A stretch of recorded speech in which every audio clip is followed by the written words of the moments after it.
नमस्कार दोस्तों, आपका स्वागत है आपकी अपनी यूट्यूब चैनल बीपीएम नॉलेज में। आज हम लोग बिहार एसआई के प्रैक्टिस सेट जो है 3 करने वाले हैं और इसमें टॉप 50 क्वेश्चन को करने वाले हैं, जो कि सभी एग्जामों के लिए बहुत ही महत्वपूर्ण रहने वाला है। अगर इनमें से किसी भी प्रश्नों का आंसर अगर आपको पता है तो आप कमेंट बॉक्स में दे सकते हैं। तो चलिए आज का वीडियो शुरू करते हैं। आज का पहला क्वेश्चन है, कौन सी पर्वत श्रृंखला भारतीय उपखंड की पश्चिमी सीमा बनाती है? कौन सी पर्वत श्रृंखला भारतीय उपखंड की पश्चिमी सीमा बनाती है? तो ये बनाती है अरावली पर्वत। इसका राइट आंसर ऑप्शन ए हो जाएगा। अरावली पर्वत श्रृंखला जो है यह भारतीय उपखंड की पश्चिमी सीमा बनाती है। चलिए अगला क्वेश्चन देख लेते हैं। अगला क्वेश्चन है, शारदा अधिनियम किससे संबंधित है? शारदा अधिनियम किससे संबंधित है? तो यह बाल विवाह से। इसका राइट आंसर ऑप्शन डी हो जाएगा। शारदा अधिनियम जो है यह बाल विवाह से संबंधित है। चलिए अगला क्वेश्चन देख लेते हैं। अगला क्वेश्चन है, 7 टीलों का शहर यानी सिटी ऑफ 7 हिल्स कहाँ है? 7 टीलों का शहर कहाँ स्थित है? तो यह है रोम में। इसका राइट आंसर ऑप्शन बी हो जाएगा। रोम में जो है 7 टीलों का शहर है। चलिए अगला क्वेश्चन देख लेते हैं। अगला क्वेश्चन है, the Indian institute of advance studies कहाँ पर स्थित है? The Indian institute of advance studies कहाँ पर स्थित है? तो यह है शिमला में। इसका राइट आंसर ऑप्शन डी हो जाएगा। शिमला में जो है the Indian institute of advance studies जो है स्थित है। चलिए अगला क्वेश्चन देख लेते हैं। अगला क्वेश्चन है, भारत रत्न प्राप्त करने वाला प्रथम वैज्ञानिक कौन था? भारत रत्न प्राप्त करने वाला प्रथम वैज्ञानिक कौन था? तो ये था सीवी रमन। इसका राइट आंसर ऑप्शन बी हो जाएगा। सीवी रमन जो है यह भारत रत्न प्राप्त करने वाला प्रथम वैज्ञानिक था। चलिए अगला क्वेश्चन देख लेते हैं। अगला क्वेश्चन है, संयुक्त राष्ट्र दिवस किस दिन मनाया जाता है? संयुक्त राष्ट्र दिवस किस दिन मनाया जाता है? तो ये अक्टूबर 24 को। इसका राइट आंसर ऑप्शन बी हो जाएगा। 24 अक्टूबर को जो है संयुक्त राष्ट्र दिवस के रूप में मनाया जाता है। चलिए अगला क्वेश्चन देख लेते हैं। अगला क्वेश्चन है, सूरत शहर किस नदी पर स्थित है? सूरत शहर किस नदी पर स्थित है? तो यह ताप्ती नदी पर। इसका राइट आंसर ऑप्शन बी हो जाएगा। सूरत शहर जो है यह ताप्ती नदी पर स्थित है। चलिए अगला क्वेश्चन देख लेते हैं। अगला क्वेश्चन है, जापान की करेंसी क्या है? जापान की करेंसी क्या है? तो यह है येन। इसका राइट आंसर ऑप्शन ए हो जाएगा। येन जो है यह जापान की करेंसी है। चलिए अगला क्वेश्चन देख लेते हैं। अगला क्वेश्चन है, 100 ईयर्स वार यानी 100 साल की लड़ाई युद्ध किसके बीच हुआ था? 100 ईयर्स वार यानी 100 साल की लड़ाई किसके बीच हुआ था? तो ये हुआ था इंग्लैंड और फ्रांस के बीच। तो इसका राइट आंसर ऑप्शन ए हो जाएगा। इंग्लैंड और फ्रांस के बीच जो है 100 साल की लड़ाई हुई थी। चलिए अगला क्वेश्चन देख लेते हैं। अगला क्वेश्चन है, इजराइल की संसद किस नाम से प्रसिद्ध है? इजराइल की संसद किस नाम से प्रसिद्ध है? तो यह निषेध के नाम से। इसका राइट आंसर ऑप्शन बी हो जाएगा। निषेध के नाम से जो है इजराइल की संसद प्रसिद्ध है। चलिए अगला क्वेश्चन देख लेते हैं। अगला क्वेश्चन है, हमारे राष्ट्रीय प्रतीक अशोक चक्र में कितनी तिल्लियां हैं? हमारे राष्ट्रीय प्रतीक अशोक चक्र में कितनी तिल्लियां हैं? तो यह 24। इसका राइट आंसर ऑप्शन डी हो जाएगा। हमारे राष्ट्रीय प्रतीक अशोक चक्र में जो है 24 तिल्लियां होती है। चलिए अगला क्वेश्चन देख लेते हैं। अगला क्वेश्चन है, निम्नलिखित में से किस दिन राष्ट्रीय अवकाश नहीं होता है? निम्नलिखित में से किस दिन राष्ट्रीय अवकाश नहीं होता है?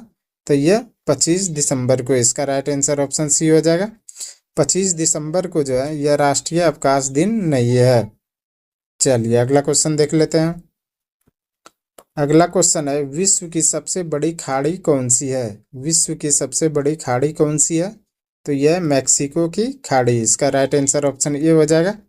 मैक्सिको की खाड़ी जो है यह विश्व की सबसे बड़ी खाड़ी है।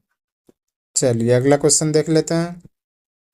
अगला क्वेश्चन है, भारत में प्रथम अंग्रेजी समाचार पत्र प्रारंभ किसने किया था? भारत में प्रथम अंग्रेजी समाचार पत्र प्रारंभ किसने किया था? तो ये किया था J.A. हिक्की ने। इसका राइट आंसर ऑप्शन बी हो जाएगा। J.A. हिक्की ने जो है भारत में प्रथम अंग्रेजी समाचार पत्र प्रारंभ किया था। चलिए अगला क्वेश्चन देख लेते हैं। अगला क्वेश्चन है नियाग्रा प्रपात कहाँ है? नियाग्रा प्रपात कहाँ है? तो ये है यूएसए में। इसका राइट आंसर ऑप्शन ए हो जाएगा। यूएसए में जो है नियाग्रा प्रपात स्थित है। चलिए अगला क्वेश्चन देख लेते हैं। अगला क्वेश्चन है सूर्य के सबसे निकट का ग्रह कौन सी है? सूर्य के सबसे निकट का ग्रह कौन सी है? तो यह है बुध। इसका राइट आंसर ऑप्शन सी हो जाएगा।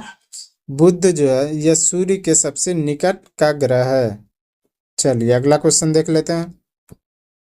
अगला क्वेश्चन है प्रसिद्ध रॉक गार्डन किस शहर में स्थित है? प्रसिद्ध रॉक गार्डन किस शहर में स्थित है? तो यह चंडीगढ़ में। इसका राइट आंसर ऑप्शन डी हो जाएगा। चंडीगढ़ में जो है प्रसिद्ध रॉक गार्डन स्थित है। चलिए अगला क्वेश्चन देख लेते हैं। अगला क्वेश्चन है अकबर के शासन में राजा टोडरमल कौन था? अकबर के शासन काल में राजा टोडरमल कौन था? तो ये था वित्तीय सलाहकार। इसका राइट आंसर ऑप्शन सी हो जाएगा। वित्तीय सलाहकार जो है अकबर के शासन काल में जो है राजा टोडरमल था। चलिए अगला क्वेश्चन देख लेते हैं। अगला क्वेश्चन है सम्राट अशोक के पिता कौन थे? सम्राट अशोक के पिता कौन थे? तो ये थे बिंदुसार। इसका राइट आंसर ऑप्शन बी हो जाएगा। बिंदुसार जो है यह सम्राट अशोक के पिता थे। चलिए अगला क्वेश्चन देख लेते हैं। अगला क्वेश्चन है भारत का राष्ट्रीय कैलेंडर किस पर आधारित है? भारत का राष्ट्रीय कैलेंडर किस पर आधारित है? तो यह है शक संवत पर। इसका राइट आंसर ऑप्शन बी हो जाएगा। शक संवत पर जो है भारत का राष्ट्रीय कैलेंडर आधारित है। चलिए अगला क्वेश्चन देख लेते हैं। अगला क्वेश्चन है सबसे प्राचीन भारतीय भाषा कौन सी है? सबसे प्राचीन भारतीय भाषा कौन सी है? तो यह है तमिल भाषा। इसका राइट आंसर ऑप्शन ए हो जाएगा। तमिल भाषा जो है यह सबसे प्राचीन भारतीय भाषा है। चलिए अगला क्वेश्चन देख लेते हैं। अगला क्वेश्चन है निम्नलिखित में से कौन सी यूएन की एजेंसी नहीं है? निम्नलिखित में से कौन सी यूएन की एजेंसी नहीं है? तो यह है आईसीआरसी। इसका राइट आंसर ऑप्शन बी हो जाएगा। आईसीआरसी जो है यह यूएन की एजेंसी नहीं है। चलिए अगला क्वेश्चन देख लेते हैं। अगला क्वेश्चन है मोहिनी अट्टम किस राज्य का नृत्य है? मोहिनी अट्टम किस राज्य का नृत्य है? तो यह केरल का। इसका राइट आंसर ऑप्शन डी हो जाएगा। मोहिनी अट्टम जो है यह केरल राज्य का नृत्य है। चलिए अगला क्वेश्चन देख लेते हैं। अगला क्वेश्चन है उच्चतम न्यायालय के न्यायाधीश के अवकाश ग्रहण करने की उम्र कितनी होती है? उच्चतम न्यायालय के न्यायाधीश के अवकाश ग्रहण करने की उम्र कितनी होती है? तो ये होती है 65 वर्ष। इसका राइट आंसर ऑप्शन सी हो जाएगा। 65 वर्ष जो है उच्चतम न्यायालय के न्यायाधीश की अवकाश ग्रहण की उम्र होती है। चलिए अगला क्वेश्चन देख लेते हैं। अगला क्वेश्चन है आवर्त सारणी किसने तैयार की थी? आवर्त सारणी किसने तैयार की थी? तो ये की थी मेंडलीफ ने। इसका राइट आंसर ऑप्शन डी हो जाएगा। मेंडलीफ ने जो है आवर्त सारणी तैयार की थी। चलिए अगला क्वेश्चन देख लेते हैं। अगला क्वेश्चन है इनमें से कौन भारत के राष्ट्रपति द्वारा नियुक्त नहीं होते हैं? इनमें से कौन भारत के राष्ट्रपति द्वारा नियुक्त नहीं होते हैं? तो ये उपराष्ट्रपति। इसका राइट आंसर ऑप्शन डी हो जाएगा। उपराष्ट्रपति जो है यह भारत के राष्ट्रपति द्वारा नियुक्त नहीं होते हैं। चलिए अगला क्वेश्चन देख लेते हैं। अगला क्वेश्चन है विभिन्न राजनीतिक दलों की स्वीकृति राष्ट्रीय पार्टी अथवा प्रादेशिक पार्टी के रूप में कौन प्रदान करता है? विभिन्न राजनीतिक दलों की स्वीकृति राष्ट्रीय पार्टी अथवा प्रादेशिक पार्टी के रूप में कौन प्रदान करता है? तो ये प्रदान करता है चुनाव आयोग। इसका राइट आंसर ऑप्शन बी हो जाएगा। चुनाव आयोग जो है किसी भी राजनीतिक दलों को जो है राष्ट्रीय पार्टी अथवा प्रादेशिक पार्टी के रूप में जो है प्रदान करता है। चलिए अगला क्वेश्चन देख लेते हैं। अगला क्वेश्चन है कौन सा राज्य नहर सिंचाई पर सर्वाधिक आश्रित है? कौन सा राज्य नहर सिंचाई पर सर्वाधिक आश्रित है? तो यह है पंजाब। इसका राइट आंसर ऑप्शन सी हो जाएगा। पंजाब जो है यह नहर सिंचाई पर जो है सर्वाधिक आश्रित है। चलिए अगला क्वेश्चन देख लेते हैं। अगला क्वेश्चन है, भारत के सुदूर पूर्व में कौन सा देश सर्वाधिक लंबी सीमा बनाता है? भारत के सुदूर पूर्व में कौन सा देश सर्वाधिक लंबी सीमा बनाता है? तो ये बनाता है म्यांमार। इसका राइट आंसर ऑप्शन बी हो जाएगा। म्यांमार जो है यह भारत के सुदूर पूर्व में जो है देश का सर्वाधिक लंबी सीमा बनाता है। चलिए अगला देख लेते हैं। अगला है, स्लेट किसका रूपांतरित रूप है? स्लेट जो है किसका रूपांतरित रूप है? तो यह है शैल का। इसका राइट आंसर ऑप्शन ए हो जाएगा। स्लेट जो है शैल का रूपांतरित रूप है। चलिए अगला क्वेश्चन देख लेते हैं। अगला क्वेश्चन है, भारतीय संविधान के अनुसार राज्य का कार्यकारी अध्यक्ष कौन होता है? भारतीय संविधान के अनुसार राज्य का कार्यकारी अध्यक्ष कौन होता है? तो ये होता है राष्ट्रपति। इसका राइट आंसर ऑप्शन बी हो जाएगा। भारतीय संविधान के अनुसार जो है राज्य का कार्यकारी अध्यक्ष जो है राष्ट्रपति होता है। चलिए अगला क्वेश्चन देख लेते हैं। अगला क्वेश्चन है, भारतीय नागरिक के कितने मौलिक कर्तव्य है? भारतीय नागरिक के कितने मौलिक कर्तव्य है? तो यह 11। इसका राइट आंसर ऑप्शन सी हो जाएगा। भारतीय नागरिक के जो है 11 मौलिक कर्तव्य है। चलिए अगला क्वेश्चन देख लेते हैं। अगला क्वेश्चन है, राज्यसभा में सदस्यों की अधिकतम संख्या कितनी होती है? राज्यसभा में सदस्यों की अधिकतम संख्या कितनी होती है? तो ये होती है 250। इसका राइट आंसर ऑप्शन सी हो जाएगा। राज्यसभा में सदस्यों की अधिकतम संख्या जो है 250 होती है। चलिए अगला क्वेश्चन देख लेते हैं। अगला क्वेश्चन है, महात्मा गांधी का जन्म कब हुआ था? महात्मा गांधी का जन्म कब हुआ था? तो ये हुआ था 1869 ईस्वी में। इसका राइट आंसर ऑप्शन बी हो जाएगा। 1869 ईस्वी में जो है महात्मा गांधी का जन्म हुआ था। चलिए अगला क्वेश्चन देख लेते हैं। अगला क्वेश्चन है, सिखों के गुरुओं में गुरु गोविंद सिंह कौन से गुरु थे? सिखों के गुरुओं में गुरु गोविंद सिंह कौन से गुरु थे? तो ये थे 10वें गुरु। इसका राइट आंसर ऑप्शन डी हो जाएगा। सिखों के गुरुओं में जो है गुरु गोविंद सिंह जो है 10वें गुरु थे। चलिए अगला क्वेश्चन देख लेते हैं। अगला क्वेश्चन है, कनिष्क किस वंश के राजा थे? कनिष्क किस वंश के राजा थे? तो ये थे कुषाण वंश के। इसका राइट आंसर ऑप्शन सी हो जाएगा। कनिष्क जो है यह कुषाण वंश के राजा थे। चलिए अगला क्वेश्चन देख लेते हैं। अगला क्वेश्चन है, बेरी बेरी रोग किसकी कमी के वजह से होता है? बेरी बेरी रोग किसकी कमी की वजह से होता है? तो ये विटामिन बी की कमी से। इसका राइट आंसर ऑप्शन बी हो जाएगा। विटामिन बी की कमी से जो है बेरी बेरी रोग होता है। चलिए अगला क्वेश्चन देख लेते हैं। अगला क्वेश्चन है, भारत पर आक्रमण करने वाला पहला मुसलमान कौन था? भारत पर आक्रमण करने वाला पहला मुसलमान कौन था? तो ये था मोहम्मद बिन कासिम। इसका राइट आंसर ऑप्शन बी हो जाएगा। मोहम्मद बिन कासिम जो है यह भारत पर आक्रमण करने वाला पहला मुसलमान था। चलिए अगला क्वेश्चन देख लेते हैं। अगला क्वेश्चन है, पृथ्वी अपनी धुरी पर एक पूरा चक्कर कितने समय में लगाती है? पृथ्वी अपनी धुरी पर एक पूरा चक्कर कितने समय में लगाती है? तो ये लगाती है 23 घंटा 56 मिनट और 4 सेकेंड में। इसका राइट आंसर ऑप्शन सी हो जाएगा। 23 घंटा 56 मिनट और 4 सेकेंड में जो है पृथ्वी अपनी धुरी पर एक पूरा चक्कर लगाती है। चलिए अगला क्वेश्चन देख लेते हैं। अगला क्वेश्चन है, कौन सा ग्रह सूर्य की परिक्रमा करने में 88 दिन लगाता है?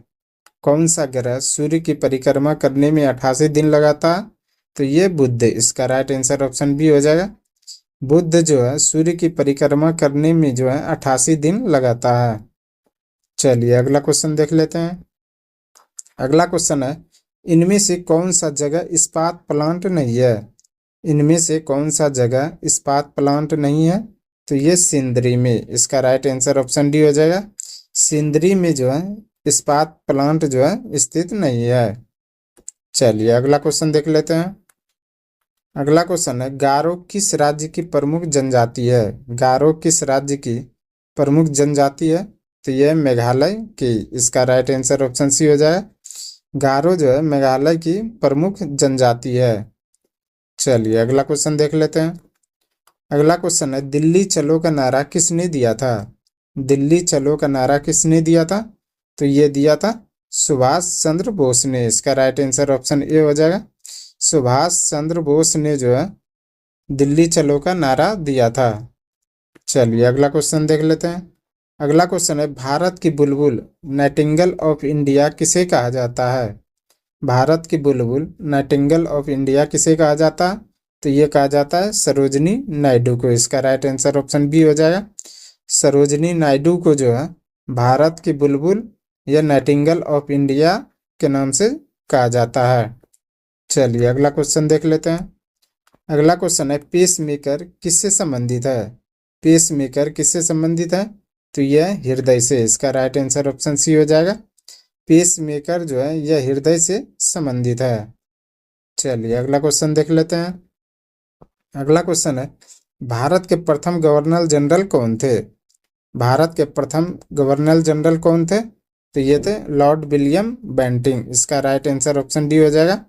लॉर्ड विलियम बेंटिंक जो है यह भारत के प्रथम गवर्नर जनरल थे। चलिए अगला क्वेश्चन देख लेते हैं। अगला क्वेश्चन है, भारत के सर्वोदय नेता लोक नायक जयप्रकाश नारायण का जीवन काल है? भारत के सर्वोदय नेता लोक नायक जयप्रकाश नारायण का जीवन काल है। इसका राइट आंसर ऑप्शन सी हो जाएगा। 1902 से 1979 ईस्वी तक। चलिए अगला क्वेश्चन देख लेते हैं। अगला क्वेश्चन है, विख्यात सोमनाथ मंदिर को किसने नष्ट किया था? विख्यात सोमनाथ मंदिर को किसने नष्ट किया था? तो ये किया था सुल्तान महमूद ने। इसका राइट आंसर ऑप्शन सी हो जाएगा। सुल्तान महमूद ने जो है, जिसे कि गजनवी भी कहते हैं, इसी ने जो है विख्यात सोमनाथ मंदिर को जो है नष्ट किया था। चलिए अगला क्वेश्चन देख लेते हैं। अगला क्वेश्चन है, हर्षवर्धन के साम्राज्य के समय कौन सी चीनी पर्यटक भारत आया था? हर्षवर्धन के साम्राज्य के समय कौन सी चीनी पर्यटक भारत आया था? तो ये आया था हुएन सांग। इसका राइट आंसर ऑप्शन बी हो जाएगा। हुएन सांग जो है हर्षवर्धन के साम्राज्य के समय जो है यह भारत आया था, जो कि चीनी पर्यटक था। चलिए अगला क्वेश्चन देख लेते हैं। आज का अंतिम क्वेश्चन है, भारत में राष्ट्रीय आय लेखा किसके द्वारा प्रकाशित किए जाते हैं? भारत में राष्ट्रीय आय लेखा किसके द्वारा प्रकाशित किए जाते हैं? तो ये किए जाते हैं केंद्रीय सांख्यिकी संगठन द्वारा। इसका राइट आंसर ऑप्शन डी हो जाएगा। केंद्रीय सांख्यिकीय संगठन द्वारा जो है भारत में राष्ट्रीय आय लेखा जो है प्रकाशित किया जाता है। आज के लिए बस इतना ही। हमें उम्मीद है कि ये वीडियो आपको पसंद आया होगा। अगर पसंद आया तो प्लीज़ लाइक, कमेंट, शेयर और चैनल को सब्सक्राइब जरूर करें। धन्यवाद।